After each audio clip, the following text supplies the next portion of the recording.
तो quantum theory point out किया था, आइडेंटिफाई किया था एक साइंटिस्ट हु इज आइंस्टाइन। तो वो बेसिकली स्टडी कर रहा था E equal to mc square which was Einstein's mass energy equivalence, वो हम लोग बात कर ही चुका है पहले। At the same time a discovery took place which connected energy with frequency.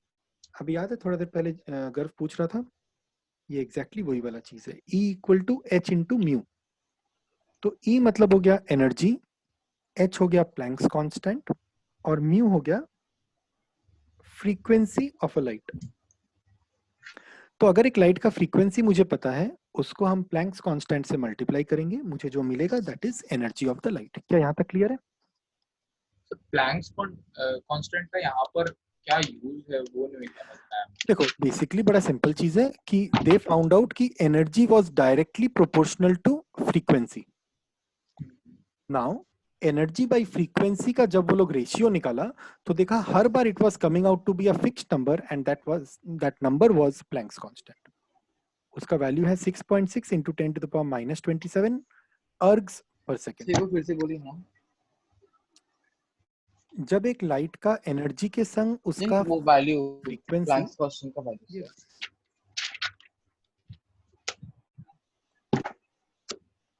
ठीक है। नाउ इंटरेस्टिंग बात ये नहीं है, ये तो बड़ा आसान सा चीज है। इसके बाद जो इंटरेस्टिंग बात है वो ये है कि द एनर्जी एमिटेड और absorbed by a body will either be 1 quantum या 2 क्वांटम या 3 क्वांटम या उसका मल्टीपल। It cannot be 1.5। मतलब या तो h म्यू होगा एनर्जी, या 2h म्यू या 3h म्यू या 4h mu and so on. मतलब जब पापा तुमको पॉकेट मनी देता है तो या तो 100 रुपीज देगा या 200 या 300 या 400, 237 रुपीज नहीं देगा। ये बात समझ में आया? हाँ समझ गया। पर ऐसा क्यों? नहीं पापा दे सकता है। इन नहीं लोग के मतलब केस, एलिमेंट्स के केस इसमें में इट हैज बीन ऑब्जर्व्ड कि ऐसा ही होता है।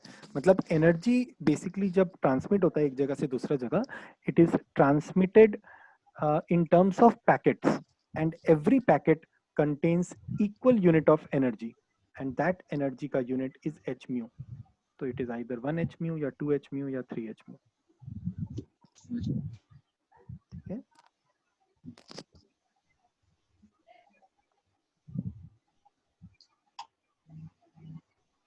ओके, अब हम लोग बात करेंगे फोटो इलेक्ट्रिक इफेक्ट का। ये चीज बहुत सिंपल, बहुत इंपॉर्टेंट है। फोटो इलेक्ट्रिक इफेक्ट क्या बोलता है? इट सेज कि मान लो there is a metal surface and you want to heat the metal surface in order to extract electrons out of the metal surface. Is it possible, first of all, yes or no? एक metal surface को heat करेंगे तो उसमें से outermost shell में से electron निकलेगा, क्या ये पॉसिबल है? सर नहीं, फिजिकल होगा सर। ऑब्वियसली, तो नहीं क्यों बोला रे? After thought. तो मान लो मेरे पास एलिमेंट है सोडियम, अगर हम उसको हीट करें तो आउटरमोस्ट शेल में से इलेक्ट्रॉन निकलेगा कि नहीं निकलेगा? नहीं निकलेगा, ऑब्वियसली निकलेगा बेटा। अच्छा ठीक है सर। अरे तुम डिसाइड कर, कभी हाँ बोलता है कभी ना बोलता है।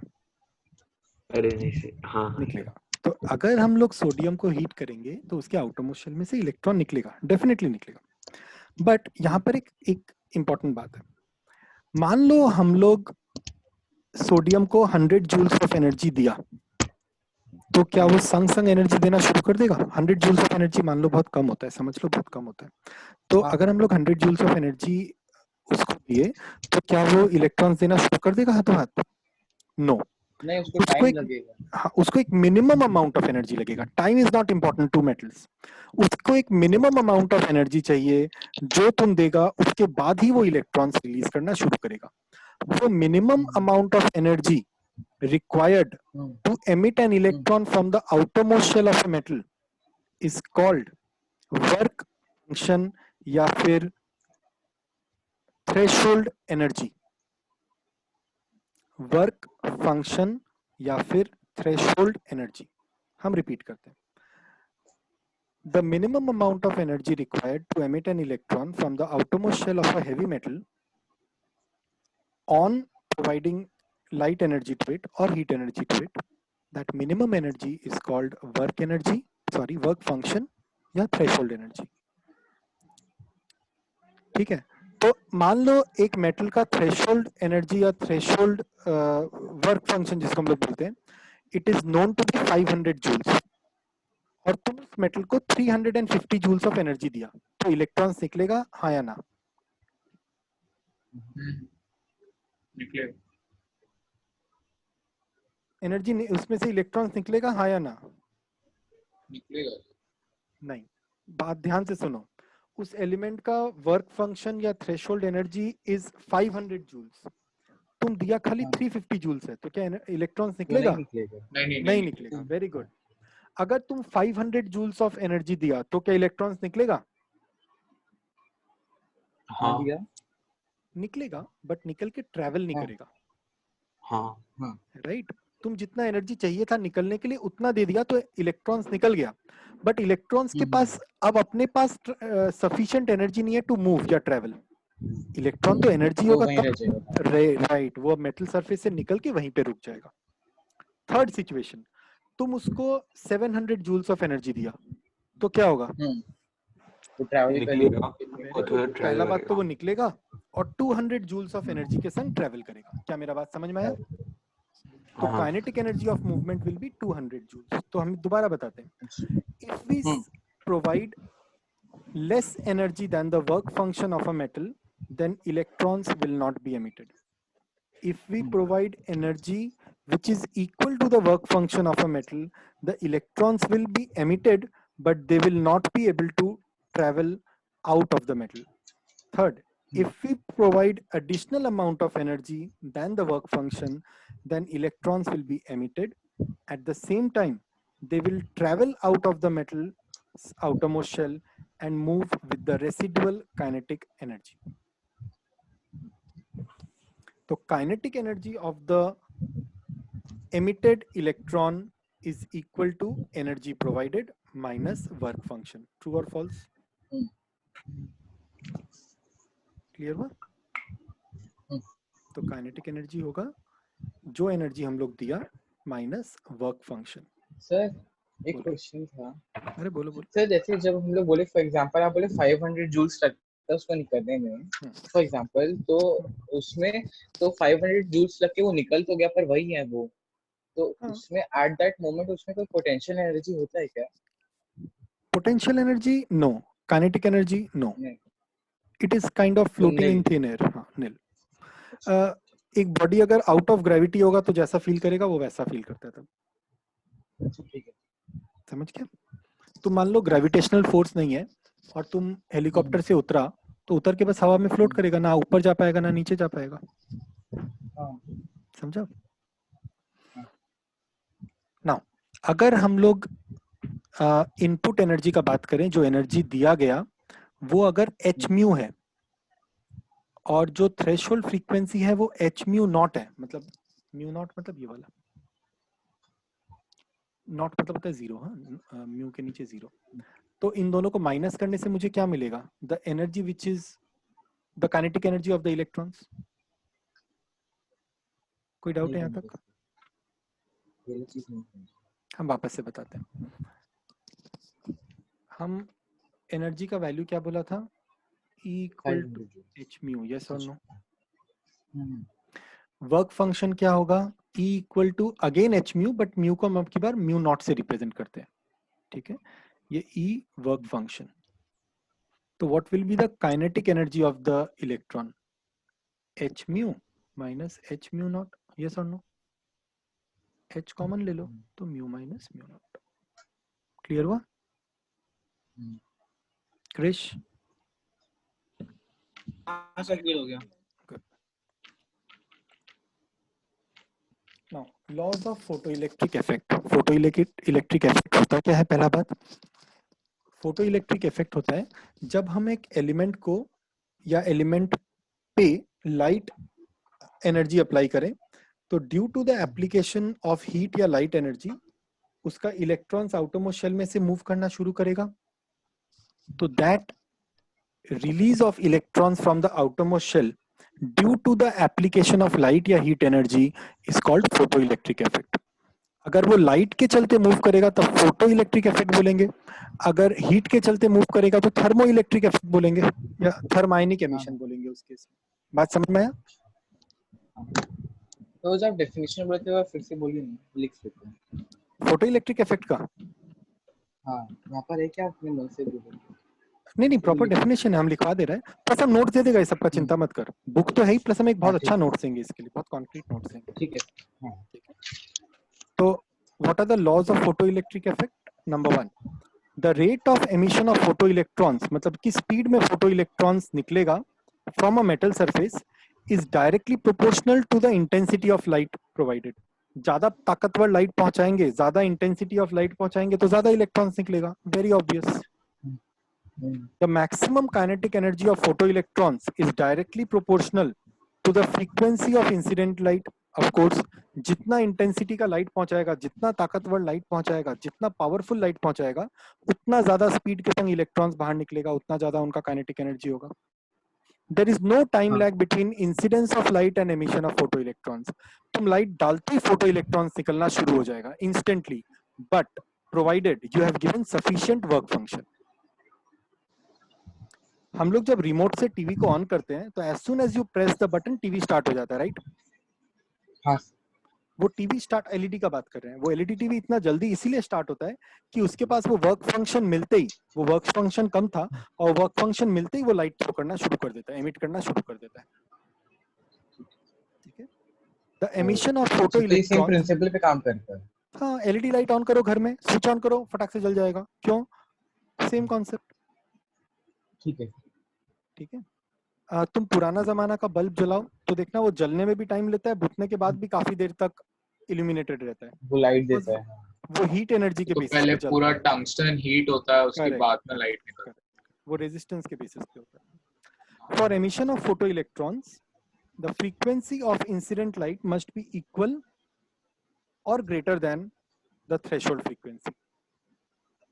ये तो हम अभी तुमको थोड़ा देर पहले बताया कि अगर सफिशिएंट एनर्जी मेरे वेवलेंथ को नहीं मिले, मतलब सफिशिएंट वेवलेंथ का एनर्जी मुझे नहीं मिलेगा, then electrons will not be emitted at all.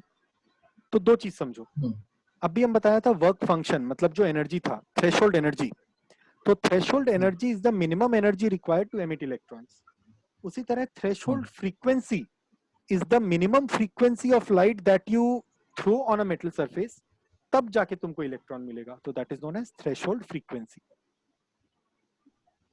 Sir last line का वापस बोलिए ना, फीडबैक आ रहा थोड़ा। थ्रेशोल्ड एनर्जी क्या होता है?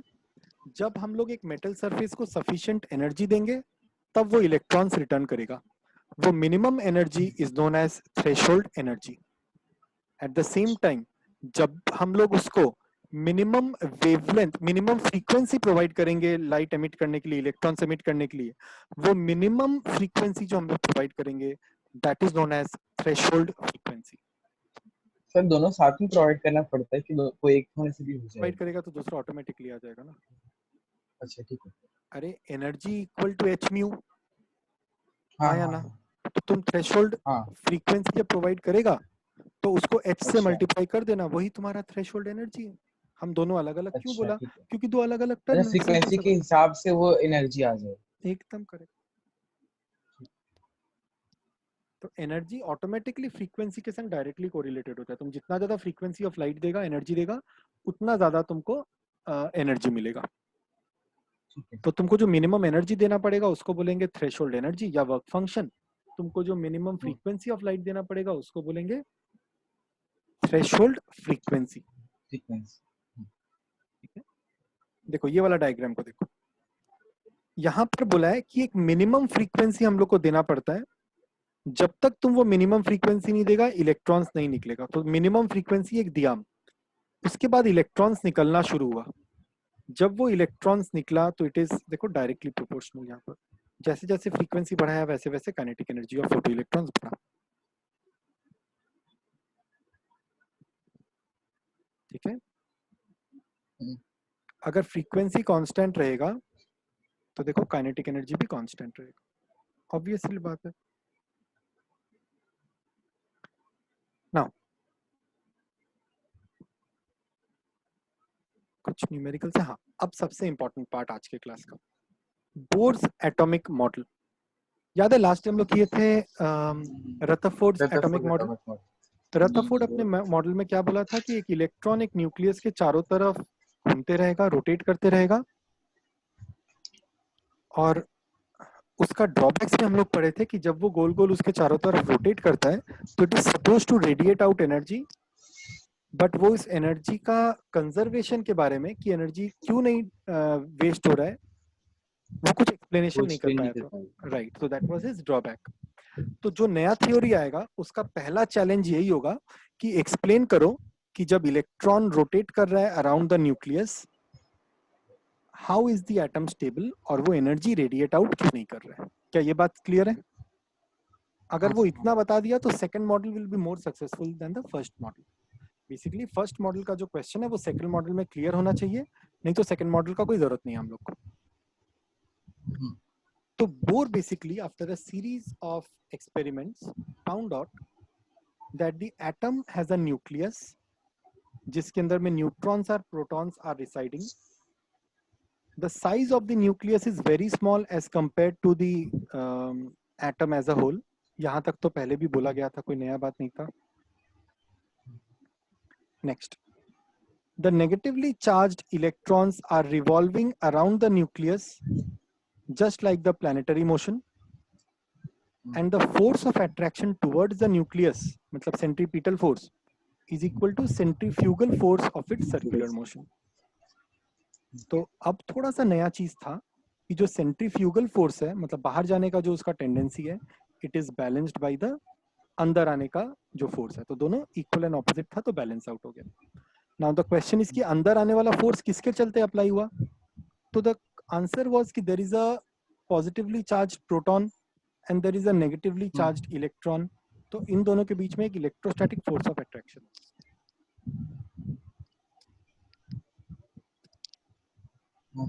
वो इलेक्ट्रोस्टैटिक फोर्स ऑफ अट्रैक्शन के चलते जो इलेक्ट्रॉन है वो अपना जगह को पकड़ के रखेगा, चेंज नहीं करेगा।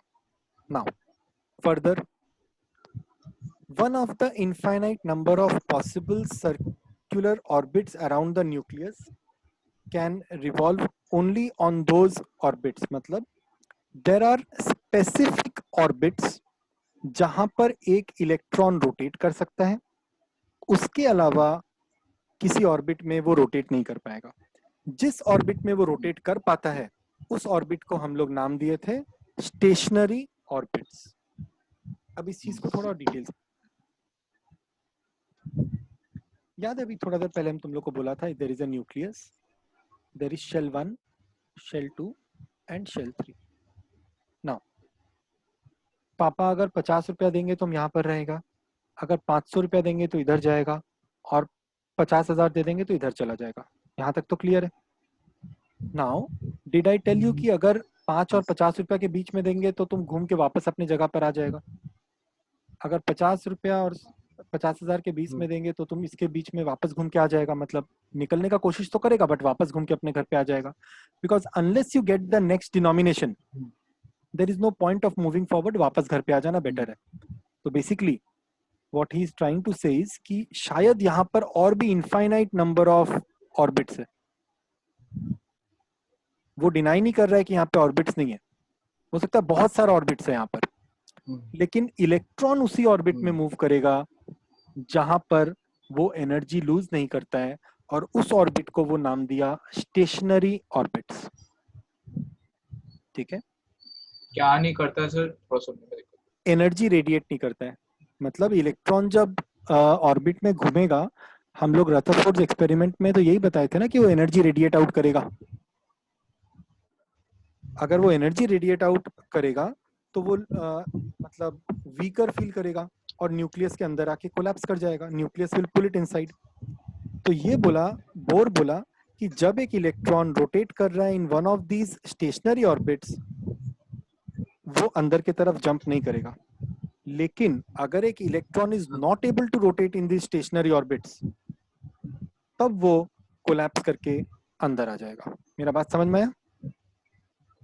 बट वो न्यूक्लियस तक तो नहीं जाएगा ना, वापस अपना शेल में आ जाएगा।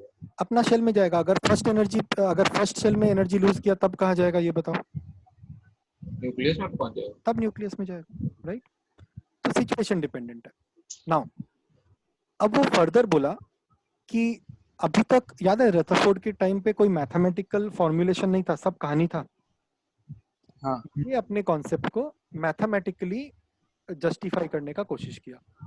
ही सेड कि when electrons rotate in these orbits then उस इलेक्ट्रॉन का एक मोमेंटम होता है। Does everybody understand momentum? Mass into velocity. तो वो बोला जब एक इलेक्ट्रॉन इस ऑर्बिट में रोटेट करता है तो ऑर्बिट सर्कुलर होता है, तो उसका एक सर्कुलर मोमेंटम होता है which is known as angular momentum. So when an electron rotates in a circular orbit, the electrons possess angular momentum. और वो बोला जब electrons are rotating in these particular orbits, which he called the stationary orbits, वहां पर angular momentum is constant.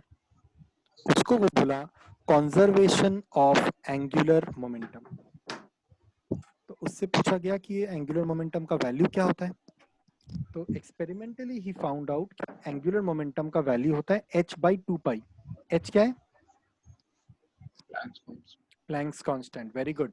He also subsequently found out कि it is not necessary कि वो h/2 पाई है, ये उसका मल्टीपल भी हो सकता है। तो angular momentum which is mvr is equal to nh/2 pi. n मतलब कोई भी मल्टीपल। हाँ, बेसिकली नंबर ऑफ शेल्स। हाँ। तो अगर एक इलेक्ट्रॉन फर्स्ट शेल में है तो 1h/2 पाई, अगर सेकंड शेल में है तो 2 into h/2 पाई। ठीक है, समझ। इसको बोलते हैं quantization of angular momentum. Quantize कर दिया उसको, ये फॉर्मूला ये फॉर्मूला को। ठीक है, सिंपल छोटा सा फॉर्मूला है, ऑल्दो इसके ऊपर में सम लोग को नहीं देता है, दिया भी तो बहुत रेयरली, बहुत simple plug and play type का फॉर्मूला होगा। When the electrons remain, formula h/2 pi is the formula, is the value of angular momentum का conservation. ये जो h/2 pi है ना, इसको एक स्पेशल सिंबल से डिनोट किया जाता है। The symbol is this.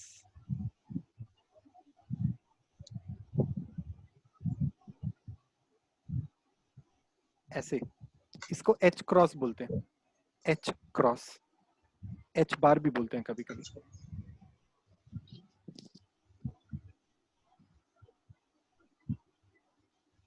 Okay, further बोला है कि when electrons rotate in these orbits, they do not radiate out any energy and hence they are at ground state. Normal रहता है, वो लोग एनर्जी लूज नहीं करता है। In the ground state, the potential energy of the electrons will be minimum, hence they will be in the stable condition, stable state में रहेगा। Now, next thing that he said was very important. ये अभी हम थोड़ा देर पहले तुम लोग को बताया था कि if an electron is rotating in the first shell and you supply the electron some energy, you provide the electron some energy, then it will jump from second shell to third shell. मतलब अगर वो first shell में था तो first से second में चला जाएगा, और एनर्जी देंगे तो थर्ड में चला जाएगा, और देंगे तो फोर्थ में चला जाएगा। यहाँ पे देखो वही चीज दिखाया है। This is the nucleus. Electron अगर फर्स्ट शेल में है तो एनर्जी देने से सेकंड में जा सकता है, थर्ड में जा सकता है, फोर्थ में जा सकता है, डिपेंडिंग अपॉन तुम कितना एनर्जी दे रहे हैं। अगर एक इलेक्ट्रॉन सेकंड में है तो एनर्जी देने से थर्ड में जा सकता है, फोर्थ में जा सकता है, फिफ्थ में जा सकता है। ऑन द कॉन्ट्ररी, अगर एक इलेक्ट्रॉन फोर्थ ऑर्बिट में है, तुम उससे एनर्जी एब्जॉर्ब कर लो, निकाल लो बाहर, तो वो एनर्जी लूज करने के चलते अंदर की तरफ आ जाएगा। Yes, but in either case So, it will rotate in one of the fixed orbits. It cannot go out of the designated orbits, which are known as stationary orbits. बोल। तो stationery orbit में float, मतलब stationery orbit में रह सकता है, मतलब जैसे आप बोले कि उसमें जाके वो वापस आ जाएगा, रहने का मतलब उसमें रोटेट करेगा। It is अच्छा। like this. हम तुमको डायग्राम से समझाते हैं वापस। हाँ। न्यूक्लियस, ऑर्बिट 1, ऑर्बिट 2, यहाँ पर हम एक इलेक्ट्रॉन रोटेट करवा रहा था। ऐसे कर रहा था वो, तुम उसको एनर्जी दिया, sufficient energy to jump to this shell, वो जंप करके यहाँ पे चला गया, अब यहाँ रोटेट करने लगे। हाँ। अब तुम उसको फिर एनर्जी दे दिया, जंप करके इधर चला गया, अब इधर रोटेट करेगा। समझा? बट वो बीच में कहीं रोटेट सर नहीं कर सकेगा। हाँ वही पूछ रहा था। हाँ, ऐसा नहीं है कि उस मतलब शेल में जाके चुपचाप बैठ जाएगा। हाँ बोलो। हाँ तो वो बोल रहे जैसे अगर ई शेल में है सपोज एक इलेक्ट्रॉन हम्म, और उसको अपने को और आगे धकेलना है हम्म, तो ज्यादा एनर्जी लगेगा, हाँ, अगर जितना ज्यादा इलेक्ट्रॉन डिस्टेंस। एकदम, अगर तुम एक इलेक्ट्रॉन को 10th शेल से 50th शेल में लेके जाना चाहता है तो उसको एनर्जी देना पड़ेगा, सिंपल है। अगर 50th से 10 में लेके आना चाहता है तो एनर्जी उसका निकाल लो, वापस आ जाएगा 10th में। सिंपल है। पापा पॉकेट मनी देगा तो तुम भागते भागते गोवा तक चला जाएगा। पापा पॉकेट मनी वापस ले लेगा तो तुम गोवा से उछल के वापस घर आ जाएगा। लेकिन कंट्रोल्ड वे में एनर्जी का ग्रेडियंट होना चाहिए ना, मतलब अगर दैट कंट्रोल्ड नहीं डिपेंड्स। रहेगा तो फिर तो न्यूक्लियस बिल्कुल में फॉल कंट्रोल्ड है कर ना, जाएगा। इसीलिए एक शेल से दूसरा शेल, दूसरा से तीसरा जा रहा है, depending upon how much unit of energy you are getting. तो अब वो बोला कि ये जो एनर्जी का चेंज है when you are jumping from one shell to another, तो that change in energy is equal to H mu. ये तो याद है हम लोग थोड़ी देर पहले ही बोले थे, E equal to H mu होता है। हाँ तो इस चैप्टर में, इस पोर्शन में, बोर्ड्स लॉ में हम लोग दो चीज इंपॉर्टेंट सीखा, एक ये और एक quantization of energy, quantization of angular momentum I mean to say. Okay, next. Sir एक क्वेश्चन था, बोलो बोलो बोलो। थोड़ा अजीब सा क्वेश्चन है मतलब, पर अजीब सा पूछो, कोई जैसे बात जब जब इलेक्ट्रॉन ट्रैवल करता है टू अनदर शेल, नहीं। तो वो शेल टू शेल लीनियर मतलब लीनियर मतलब एक लाइन की तरह जाता है कि वो घूमते घूमते स्लिंग शॉट करके सीधा दूसरा शेल में चले स्क्रीनशॉट जाते हैं? मतलब sling shot sling shot sling shot, अच्छा। ये न्यूक्लियस, एक इलेक्ट्रॉन यहाँ पर ऐसे रोटेट कर रहा है, तुम यहाँ पर इसको छोड़ दो इस पॉइंट पे, वो जंप करके ऐसे जाएगा, यहाँ पे जाके चिपक जाएगा वापस, समझा? यहाँ पे एक और शेल था, अब तुम इसको यहाँ पर छोड़ दो इस पॉइंट पे, छिटक के इधर चला जाएगा, अब इसमें रोटेट करने लगा। तुम सोच लो, ऐसे सोचो कि देयर इज अ न्यूक्लियस, एक आइलैंड है, उसके यहाँ पर एक ट्रेन चल रहा है, यहाँ पर एक ट्रेन चल रहा है, ट्रैक पे यहाँ पर एक ट्रेन चल रहा है। तुमको हम बोला इसमें घूमो, तुम इस ट्रेन पे गोल गोल गोल गोल घूम रहा था, तुम्हारा मन किया ट्रेन से उतर के नेक्स्ट ट्रेन में जाएंगे, तो तुमको इस ट्रेन से होके इस ट्रेन में जाना पड़ेगा ना, इस पटरी पे तो ये ट्रेन चल रहा है कॉन्स्टेंटली, तो तुम पहले सेकंड वाला ट्रैक पे गया, उस ट्रेन पे चढ़ गया। टॉय ट्रेन जैसे नहीं होता है दार्जिलिंग में, एग्जैक्टली वही कॉन्सेप्ट है, गोल गोल घूम रहा है, तुम एक ट्रेन से दूसरा ट्रेन में गया, बट जाएगा कैसे? टेंजेंशियली। अब जाके उसमें बैठ जाओ, वो ट्रेन चल रहा है उसमें चढ़ गया। Some important results of Bohr's equation. याद है हम तुमको बताया था, there was एक electrostatic force of attraction between the proton and the electron, nucleus and the electron, जो इलेक्ट्रॉन को रोटेट करवा रहा था, बाहर नहीं जाने दे रहा था, याद है? हाँ। दूसरा चीज हम तुमको ये बताए थे कि एंगुलर मोमेंटम कंजर्व हो गया था। तो पहला चीज जो हम बताया था वो क्या था? वो ये था कि इलेक्ट्रोस्टैटिक चार्ज ऑफ इलेक्ट्रॉन, मतलब ये वाला, ये इलेक्ट्रोस्टैटिक चार्ज का फॉर्मूला है, is equal to centrifugal force, ये सेंट्रीफ्यूगल फोर्स का फॉर्मूला है। तो एक मैथमेटिकल डिनोटेशन आया, एक मैथमेटिकल रिलेशन आया, और दूसरा हम तुमको बताया एंगुलर मोमेंटम इज कंजर्व, तो mvr equal to nh/2π। Ultimately इन दोनों को कंबाइन करके बोर कुछ डेरिवेशन किया था। पहला, खाली वैल्यू हम लोग को चाहिए, फ्लो नहीं चाहिए, मतलब पूरा प्रोसेस नहीं चाहिए। वो एक हाइड्रोजन एटम का रेडियस खोज के निकाला था। अच्छा, एक और चीज बता दें, ये नील बोर साइंटिस्ट का नाम था, नील बोर। ये जितना भी एक्सपेरिमेंट किया था सब हाइड्रोजन के लिए किया था, उससे ज्यादा ये किसी एलिमेंट के ऊपर एक्सपेरिमेंट कर नहीं पाया, और वो हाइड्रोजन लाइक एलिमेंट्स के लिए किया था, मतलब elements which are like hydrogen. तो what do you mean by like hydrogen? Elements like hydrogen का मतलब होता है एलिमेंट जिनका आउटरमोस्ट शेल में एक इलेक्ट्रॉन होगा। एलिमेंट मतलब सब्सटेंसेस। तो फॉर एग्जांपल हाइड्रोजन तो हो ही गया, एक शेल एक इलेक्ट्रॉन, या फिर हीलियम, हीलियम में 2 इलेक्ट्रॉन होता है, तो हीलियम का एक इलेक्ट्रॉन निकाल दो, He+, उसमें एक इलेक्ट्रॉन बचेगा, दैट इज हाइड्रोजन लाइक। या फिर लिथियम ले लो, मतलब वो खाली गैसेस पे किया था। हाँ वो लिथियम पे भी किया था, लिथियम को गैसियस स्टेट में लेके, तो उसमें तो अच्छा। टोटल 3 इलेक्ट्रॉन होता है 2,1, उसका 2 इलेक्ट्रॉन हाँ। निकाल दिया तो एक ही इलेक्ट्रॉन बचेगा। जिसमें भी प्लस चार्ज रह जाएगा उसमें। जिसमें भी एक इलेक्ट्रॉन होगा फर्स्ट शेल में, बस वही, those are called hydrogen like. यहाँ पर देखो वही चीज दिया हुआ है, वो मतलब फर्स्ट सेल ही क्या, मतलब एक छोटा शेल और कुछ एक भी रहेगा इलेक्ट्रॉन, दैट्स इट। पैटर्न। ठीक। तो वो फॉर्मूला निकाला कि radius of the first shell is equal to इतना, तो उसको रेडियस ऑफ हाइड्रोजन एटम बोला, first shell of hydrogen atom, उसका वैल्यू निकाला 0.059 इंटू 10⁻⁸ सेंटीमीटर या फिर 0.059 आर्मस्ट्रॉन्ग, ये समझ लो पहले। अब वो बोला कि जब हम हाइड्रोजन का निकाल ही रहा है रेडियस, तो बाकी एलिमेंट्स का भी निकाल लेते हैं। बाकी एलिमेंट मतलब हाइड्रोजन लाइक एलिमेंट्स। तो वो देखा फॉर्मूला में और कुछ डिफरेंस नहीं है, खाली एक n² मल्टीप्लाई हो गया।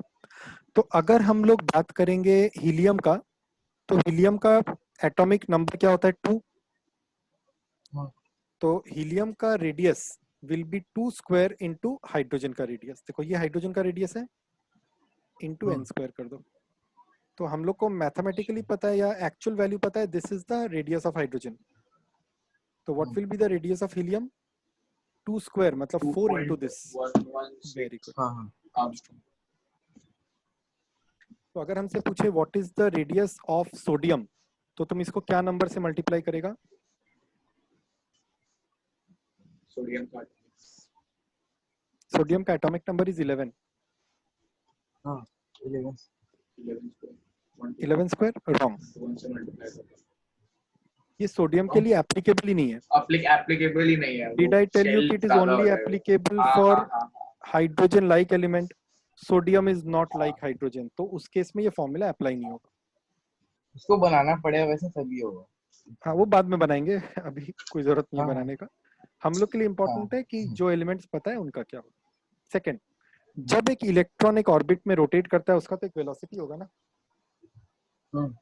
तो वेलोसिटी का फॉर्मूला वो ये निकाला था, ये वैल्यू।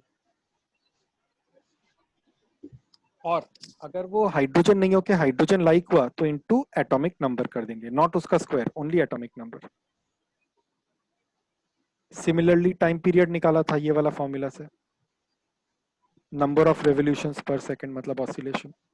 मोस्ट इंपॉर्टेंटली वो एनर्जी निकाला था, एनर्जी का फॉर्मूला था 13.6 इलेक्ट्रॉन वोल्ट, और for elements which are like hydrogen तो क्या करेंगे, बाई n² कर देंगे दिस टाइम, याद रहेगा।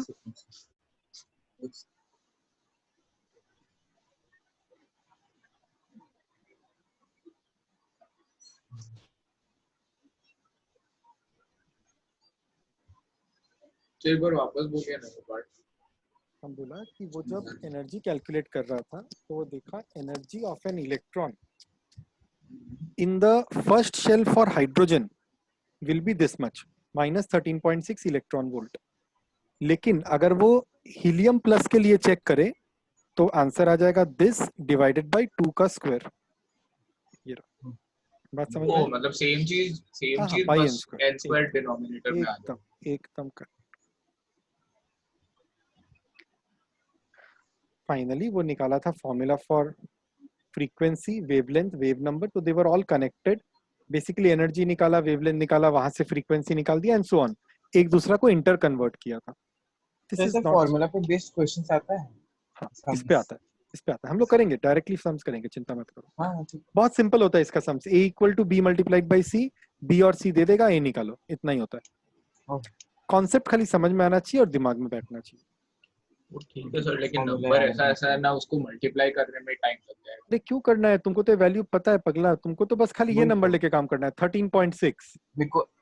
हाँ, अब और n का वैल्यू 13.6 को 4 से नहीं डिवाइड कर सकेगा, ऐसा क्या बात है। दूसरा तुमको याद रखना है ये वाला वैल्यू 0.529, इसको z² से मल्टीप्लाई करना है, तो इसको 4 से मल्टीप्लाई नहीं कर पाएगा, अभी तो तुम लोग ओरली किया। हाँ अभी तो बस इतना ही। और वो फॉर्मूला देख के हल्का सा डर गया 1.09। अरे फॉर्मूला लिख के रखो, तुम लोग को तरीका आता ही है एग्जाम में सामान लेके जाने का, चिंता क्यों, समझे। अच्छा यहाँ तक प्रैक्टिस करो, नेक्स्ट डे हम लोग स्टार्ट करेंगे with a few more advance things, but यहाँ तक क्लियर होना चाहिए ताकि नेक्स्ट डे हम लोग कंटिन्यू कर सकें। हाँ। अच्छा से प्रैक्टिस ठीक करना, 2 बार 3 बार 4 बार पढ़ेगा तब जाके ये चीज दिमाग